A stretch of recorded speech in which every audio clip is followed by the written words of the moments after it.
Hi friends, welcome to మా ఇంటి వంటలకు స్వాగతం.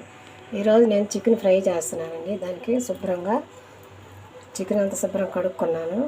ఉప్పు కూడా వేసుకొని వెల్లుల్లి పేస్ట్ వేస్తున్నాను.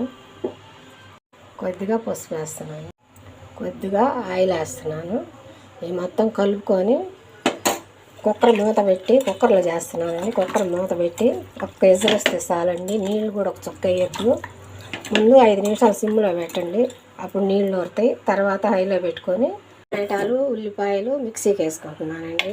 మొత్తం గ్రేవీ కోసం ఆయిల్ పెట్టుకున్నానండి. ఆయిల్ పెట్టుకొని సన్నగా పోసుకొని ఉల్లిపాయలు, కరివేపాకు, పచ్చిమిరపకాయలు చీలికలు చేసేసాను.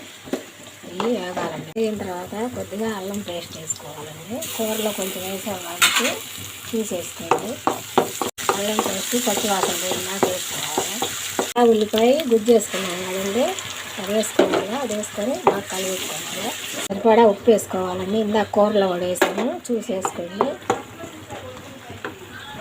తర్వాత తగినంత కారం, మరి ఎంత తింటారో అంత కారం వేసుకోవాలి. కొద్దిగా పసుపు వేస్తున్నానండి, కొంచెం ధనియాల పొడి, జీలకర్ర పొడి, గరం మసాలా, ఈ మొత్తం వేసుకొని బాగా కలుపుకోవాలండి.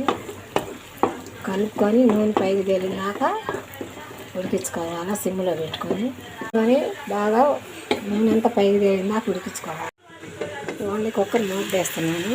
కొద్దిగా వాటర్ ఉన్నాయి, ఆ వాటర్ కూడా కొంచెం పొయ్యి వెలిగించుకొని ఆ వాటర్ కూడా వెనక పెట్టుకోండి. ఇవ్వండి, ఆయిల్ అంతా పైకి వచ్చింది, బాగా దగ్గరికి వచ్చింది కూర. ఇప్పుడు దీనిలో మనము ఉడికించుకున్న చికెన్ వేసుకొని బాగా కలుపుకోవాలి. కలిసేంత వరకు కలుపుకొని బాగా ఎరడాలుగా వచ్చిన దాకా వేపుకోవాలి. ఆ పులుసు అంతా చికెన్కి పట్టిన దాకా వేపుకోవాలి. ఇలా కూర మొత్తం కలుపుకొని కలిసేదాకా పెద్ద మంట పెట్టుకొని దగ్గరుండి వేపుకోవాలండి. బాగా అడుగంటకుండా గోల్డెన్ కలర్ వచ్చేంత వరకు వేపుకోవాలి. అంతా వేగిన తర్వాత చూపిస్తాను. ఇలా కంటిన్యూస్గా కలుపుకుంటానే ఉండాలండి దగ్గరుండి. చిన్న మంట పెడితే అది నీరు వస్తూనే ఉంటుంది కానీ ఏగదండి. అందుకని పెద్ద మంట పెట్టుకొని వేపుకోవాలి. ముందుగా మా ఛానల్ని ఎవరైనా కొత్తగా చూస్తుంటే సబ్స్క్రైబ్ చేసుకోండి, షేర్ చేయండి. అయిపోయిందండి. మనం ఈ స్టేజ్లో ఆపుకుంటే బాండి వేడికి ఇంకా కొంచెం కలర్ మారిద్ది. మంచి స్మెల్ వస్తుంది కదండి. ఈ స్మెల్ చూస్తుంటే నాకు ఒక పాట గుర్తొస్తుంది.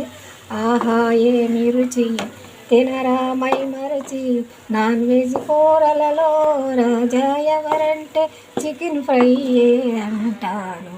ఆహా ఏమి రుచి. ఇలా చేసుకోండి, ఒకసారి ట్రై చేయండి.